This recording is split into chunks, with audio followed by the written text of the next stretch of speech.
Terima kasih karena telah mengklik video ini. Selamat datang di channel Rahman Gerung.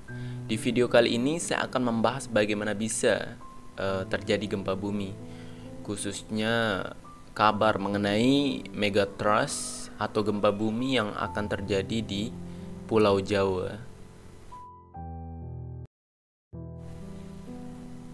Pada tahun 2018, tepatnya pada tanggal 28 Juli saat perayaan ultah sebuah ormas, hari itu hari Ahad pagi, waktu Indonesia bagian tengah.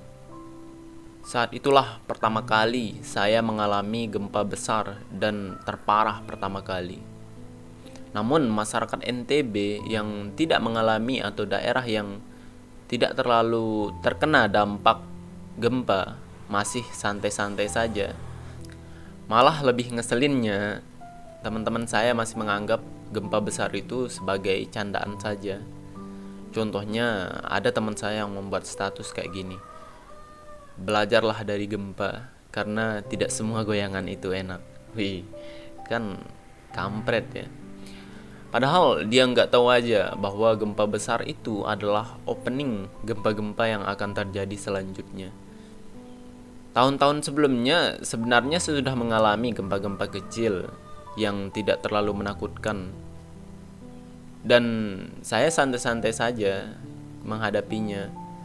Namun pasca gempa besar itu datang, sekarang gempa sekecil apapun itu sangat menakutkan. Saya selalu lari keluar rumah.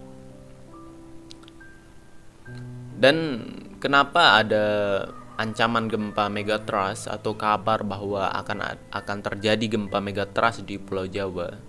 Walaupun itu cuma kabar angin, dan yang saya ketahui tidak ada alat yang dapat mendeteksi kapan gempa akan terjadi secara akurat 100%. Kita hanya mengetahui gempa bumi bisa terjadi setelahnya. Salah satu penyebab gempa bumi yang akan saya bahas adalah pergeseran lempeng bumi. Ya, saya bilang salah satu karena penyebab gempa bumi itu sebenarnya banyak sekali.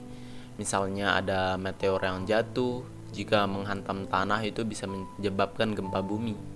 Ada uji coba bom nuklir khususnya, atau sekedar mesin untuk meratakan aspal.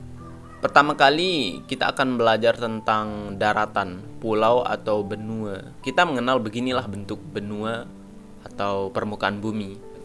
Tapi bentuk benua sebenarnya itu beginilah. Nah, inilah yang dimaksud dengan lempeng benua. Dan lempeng benua ini terus bergerak satu sama lain. Ada yang saling menjauh, ada yang saling bertabrakan, dan lain-lain. Rata-rata pergerakan benua ini seperti pertumbuhan kuku kita. Dan kalau kita perbesar, maka kita akan melihat sesar atau tempat pertemuan antara dua lempeng atau lebih. Yang biasanya sesar atau patahan ini aktif, akan terjadi gempa bumi. Nah, kembali ke awal tadi, timbul pertanyaan, kalau lempeng-lempeng ini bergerak seperti pertumbuhan kuku jari, kenapa terjadi gempa dahsyat? Nah, kecepatan tumbuhnya kuku adalah kecepatan rata-rata benua bergerak. Namun, kuku kita ini tumbuhnya relatif konstan gitu. Sementara lempeng itu bergerak tersentak-sentak sekali, kemudian berhenti sekitar 10 atau 100 tahun, bergerak lagi, tersentak lagi, kemudian berhenti 100 tahun, dan berikutnya.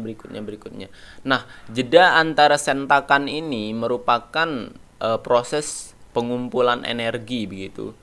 Atau biasanya kalau lempeng terlalu lama tidak aktif, itu biasanya akan menyimpan energi yang sangat dahsyat untuk melakukan sentakan lagi, seperti itu.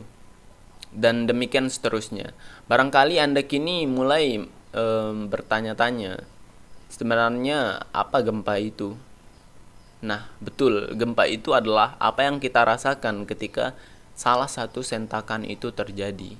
Nah, inilah yang saya pikir asal muasal kabar burung yang mengatakan akan terjadi gempa megatrust yang satuan skala Richternya 8,9 lebih. Karena lempeng yang berada di sekitar atau di Pulau Jawa ini kebanyakan tidak aktif atau sudah lama tidak aktif begitu. Kesimpulannya, gempa yang diramalkan atau gempa megatrust ini kita tidak tahu sebenarnya, atau kebenarannya itu kita tidak tahu begitu. Antara hoak atau ya mungkin bisa terjadi. Tetapi kemungkinan itu juga tidak terlalu berbeda atau signifikan di antara daerah yang lain. Atau kemungkinan sama peluang terjadi gempa megatrust yang ada di Pulau Jawa ini dan pulau-pulau yang lain juga di sekitar Indonesia. Artinya sebenarnya semua daerah itu haruslah berhati-hati. Tidak ada salahnya untuk waspada. Ingat, kenekatan itu kadang-kadang membuat kita beruntung. Akan tetapi hati-hati lebih banyak menyelamatkan. Jadi seperti itu. Terima kasih telah menonton dan sampai jumpa.